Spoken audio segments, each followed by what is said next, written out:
Welcome to another episode of Danny Hooper Edibles. Welcome, welcome. Today we're going to have some fun. We are going to make focaccia, which is a beautiful Italian flatbread. While I was in Monterosso, there was a little bakery there that specialized in making nothing but this focaccia, and they made just a ton of different varieties. You could get everything you could possibly imagine on these focaccias. Today what I'm going to do is I'm going to show you how to make a classic focaccia, and that's very, very simple ingredients, and it seems more often than not the simpler we keep these recipes, the more delicious the outcomes are. So this is a very basic focaccia I'm going to make today using caramelized onions. Now, prior to starting the recording here, I sliced up some onions. I took a nice big fresh onion, sliced it up, and I've been caramelizing those onions in butter and a little bit of olive oil and a little sprinkle of sea salt. And they've been caramelizing in the pan here for about 20-25 minutes, and they are just beautiful and ready to go. So I'll be topping the focaccia today with the caramelized onions. We're going to use some beautiful, fresh, very aromatic rosemary. You just touch this stuff and the whole kitchen just smells of rosemary. It's beautiful. We'll top that with a coarse, kosher sea salt, and to give the focaccia a little bit of a salty crunch to it. And we'll pop that in the oven at 450 degrees and bake it up, and it should be just beautiful. This is the dough that I made 4 days ago, and when I first put it in the container, very simple, basic pizza dough recipe, super simple, and you'll find the recipe for this on another episode here on my YouTube channel, Danny Hooper Edibles. What a cool name that is. I can't believe it. Fools a lot of people, I'll tell you that. Anyway, when I first made the pizza dough, I put it into the container, and if you go back and watch that episode, you'll see it started there, and in about 3.5 hours, it had risen beautifully. So this will store in the fridge for a couple of weeks. That's one of the nice things about this particular recipe. And the other thing I like about it, it's not only excellent for the pizzas that we cook out on the wood-fired pizza oven, but it also makes beautiful, beautiful focaccia. So let's get started right now, and the first thing we're going to have to do here is dust our work surface with a little bit of flour.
Now, we're going to let this rest for a few minutes. What we're going to do before we pop it in the oven is we're going to press it with our fingertips and kind of push those toppings down into the dough, and that will keep them from popping off as this is baking in the oven. So there you go. We'll let that rest for 20 minutes. We'll come back. We'll get it in the oven at 450 degrees, and I'll start my oven now.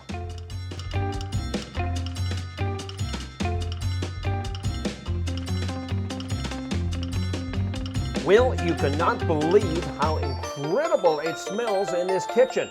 You get the combined smell of fresh bread baking, and I can smell that rosemary. I can smell those onions in there. This has been in now for about 25 minutes, so let's open up and take a look, see what we got. I think we're gonna be happy. Oh yeah. Oh yeah, mama. Well.